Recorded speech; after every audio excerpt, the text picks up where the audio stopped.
आवाज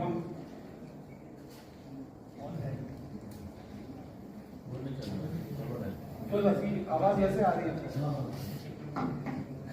तो सभी उपस्थित गणमान्य लोगों को प्रणाम करते हुए और आप सभी को 2 दिन से बड़ा आनंद आ रहा है आप सभी के साथ। तो मैं बहुत ज़्यादा यहाँ पे ज्ञानी लोग बैठे हैं, मैं ज़्यादा तो नहीं कहना चाहूँगा, लेकिन एक छोटी सी भूमिका इस समाज के लिए निभाने का प्रयास कर रहे हैं। तो उसमें आज ये सौभाग्य मिला कि आप सब लोगों के सामने अगर खड़ा हो रहा हूँ। तो आज का दिन जो है वो अंग्रेजी कैलेंडर के अनुसार तो वैसे नहीं मनाते हैं, लेकिन आज राजीव दीक्षित जी का जन्म दिवस और पुण्यतिथि दोनों आज के दिन ही है। तो ये मैं चाहूँगा कि हम उनको अपने मन में श्रद्धांजलि दें, क्योंकि मैं जो आपके सामने खड़ा हूँ राजीव दीक्षित जी के कारण ही शायद जीवित बच पाया। ये तो कोरोना के समय या किसी और बीमारी से हम अभी तक निपट चुके होंगे। और ये ऋण मैं मानता हूँ कि जीवन जो भी एक्स्ट्रा मिल गया उसको समाज के काम में लगाने के लिए हम लगे हुए हैं। तो उसकी छोटी सी भूमिका हमने जब 2011 में राजीव भाई को सुना तो कॉर्पोरेट छोड़ने के बाद हमने देश भर में व्याख्यान करने शुरू किए भारतीयता के ऊपर, चिकित्सा के ऊपर। तो बहुत तरह के लोगों से मिलना हुआ। फिर 4 साल सेवाग्राम में रहकर कार्य भी किया, जो आपने राजीव ऋषि की सीधी सुनी होगी, उसको बनाने में सब में बहुत काम करने का अवसर मिला। लेकिन साथ साथ फिर गुरुजी रविंद्र शर्मा जी के माध्यम से फिर और उस राजीव ऋषि की विचारधारा के ऊपर एक भवन खड़ा करने का काम मिला। और अब जो गुरुजी ने एक जिम्मेदारी दी थी, 4 साल उनके साथ भी रहने का अवसर मिला, तो वो हमेशा कहा करते थे बात की वजह से, तुम ऐसे बोलते थे कि तुम ये हारते रहते हो, कुछ करते भी हो कि नहीं करते। करते तो हैं लेकिन करते नहीं। तो डांट के और समझाते थे वो, इसको डॉक्यूमेंट करना शुरू करो और एक चीज को साधना शुरू करो। तो हमने फिर साधने का प्रयास में बच्चों पे और महिलाओं पे कल्पना के विषय पे कहा था, बच्चों और महिलाओं के ऊपर काम करना शुरू किया। अब महिला पुरुषों के महिलाओं पे काम करने का अर्थ क्या होता है कि हमारा जब आने वाली पीढ़ियों के लिए हम काम करना शुरू करते हैं तो हम बहुत पहले से उस विषय को जब तक नहीं पकड़ेंगे, तो केवल जब बच्चा कंसीव हो गया उसके बाद हम सोच रहे हैं कि क्या देना है क्या नहीं देना है। लेकिन जब वो माँ अपनी माँ के गर्भ में थी, हम तब से यदि तैयारी शुरू करें तो हो सकता है कि हम किसी न किसी पीढ़ी में एक महापुरुष, कोई महिला या महापुरुष को जो है पैदा करने के योग्य व्यवस्था बना पाए। जी बोलिए। अच्छा, तो मैं जो हमने इस पर फिर काम करना शुरू किया तो 2013 में सबसे पहला जो काम हमने पकड़ा वो था वैक्सीनेशन के ऊपर। तो वैक्सीनेशन पे हमने देखा कि राजीव ऋषि जी ने हमें बताकर अब वो दुनिया से चले गए। अब उस पर प्रैक्टिकल करने में उसके जो प्रश्न लोगों के मन में आते हैं, क्योंकि सबसे पहली चीज यही होती थी माता पिता की कि आपके कहने से वैक्सीनेशन नहीं दिया। बड़ा कड़वा प्रश्न महाराज मेरे सामने आया, किसी ने मुझे बड़ा, ये 2014 की बात है, कि चलो जी आपके कहने से हमने वैक्सीनेशन नहीं लगवाया, मेरे बच्चे कुछ हो गए तो जिम्मेदारी आप लोगे क्या। अभी इतना कड़वा प्रश्न था मेरे सामने कि मैं इसका उत्तर ढूंढने मुझे लगभग 2 साल लगे। तब इसके बाद हमें समझ में आया कि आज हम बहुत सारे हजारों परिवारों की काउंसलिंग की, जिसमें दादा दादी राजी नहीं है कि नहीं लगोगी, पैसे को लगवाना है, पत्नी राजी है, पत्नी राजी नहीं है, पत्नी राजी तो पति राजी नहीं है, इनको कैसे मनाना है, क्या उनके प्रश्न, जब आप प्रश्न के सारे उत्तर दे देते हो साइंटिफिकली भी साइकोलॉजिकली भी, तो वो मान जाते हैं। और ऐसा हुआ कि 2 साल 3 साल के अंदर बच्चे के अंदर प्रभाव नजर आए, तो लोगों ने कहा कि वाकई में बिना वैक्सीनेशन के बच्चे अच्छे हो रहे हैं। तो एक ही जब सफल हो गया हमारा एक्सपेरिमेंटेशन, क्योंकि राजीव दीक्षित जी के बिना इस विषय को करना, क्योंकि उन्होंने सिर्फ अवगत करा दिया लेकिन आगे करना हमारा काम था। तो अपने खुद के बच्चों को वैक्सीनेशन उन्होंने नहीं करवाया। तो मैं आप लोगों को एक बात कहना चाह रहा हूँ कि जो मैं सीधा खेती नहीं करता हूँ, बिल्कुल हारी हूँ मैं खेती में। गौ संवर्धन भी यदि मैं कहूँ तो मैं करना नहीं चाहता अपने साथ, क्योंकि मैं 1-2 गाय या 10 गाय भी पालने यदि लगूंगा तो हजारों गायों का परोक्ष रूप से जो हम संवर्धन करवा पा रहे हैं वो रुक जाएगा। क्योंकि जब गाय घर में बन जाएगी तो फिर उसको छोड़कर कहीं चले जाए तो उसका अन्याय मैं नहीं कर सकता। तो 13 वर्ष हो गए आज में, हम godri.com हमने एक ई-कॉमर्स वेबसाइट बनाई, जिसमें हमने लगभग 50 परिवारों का हम आज जीविका चला पा रहे हैं, जो हमें गौ उत्पाद बनाकर देते हैं और लगभग 400 रुपये के प्रोडक्ट्स को देश भर में दे पाते हैं।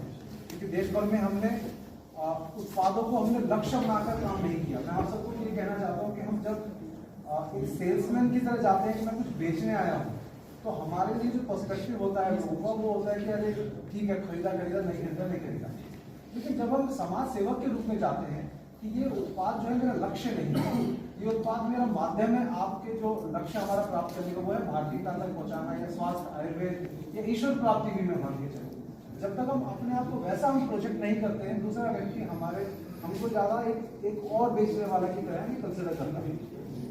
तो आप उत्पादों को माध्यम बना के चलेंगे तो आप देखेंगे कि आप कुछ भी उसके अंदर गड़बड़ भी यदि कोई व्यक्ति करता है तो करेगा नहीं, क्योंकि उसके लक्ष्य क्या है, वो उत्पाद नहीं, वो माध्यम है उसका।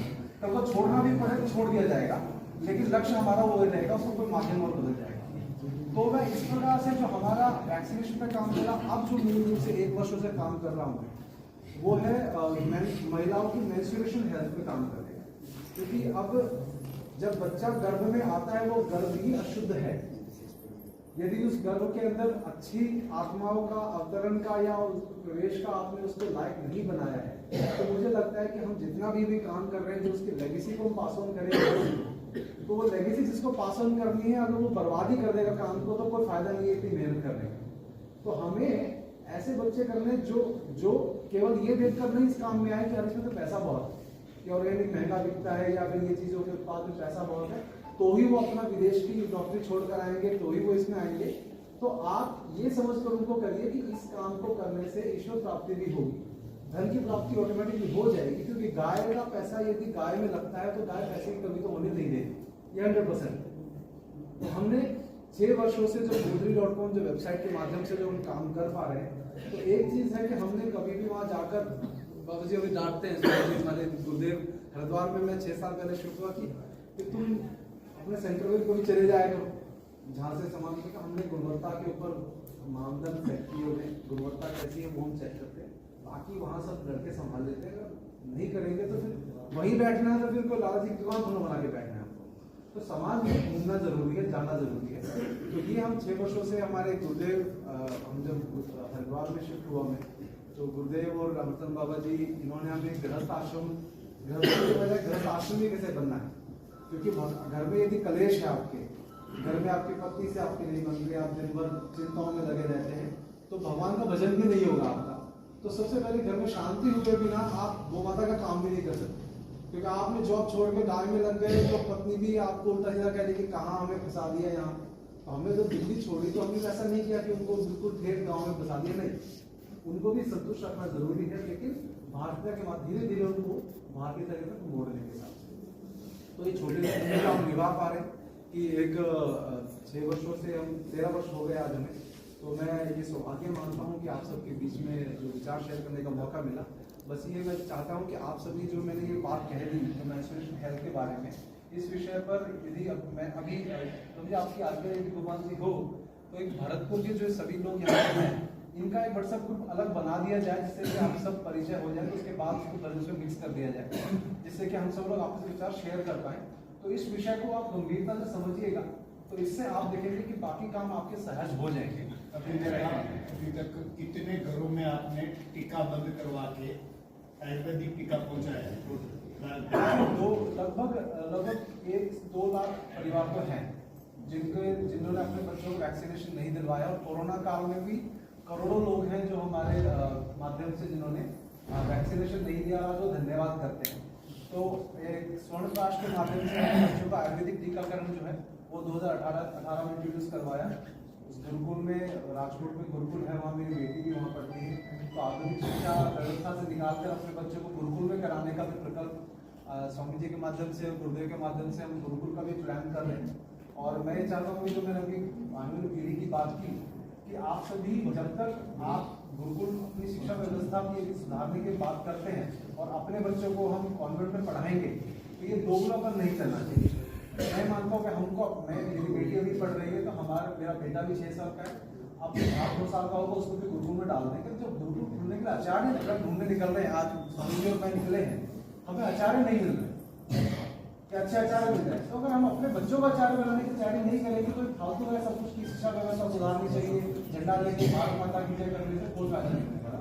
तो ये बलिदान करना पड़ेगा। अपने बच्चों को दूर करने का जिगरा यदि नहीं है तो छोड़ दीजिए, समाज के काम में आने की कोई जरूरत नहीं।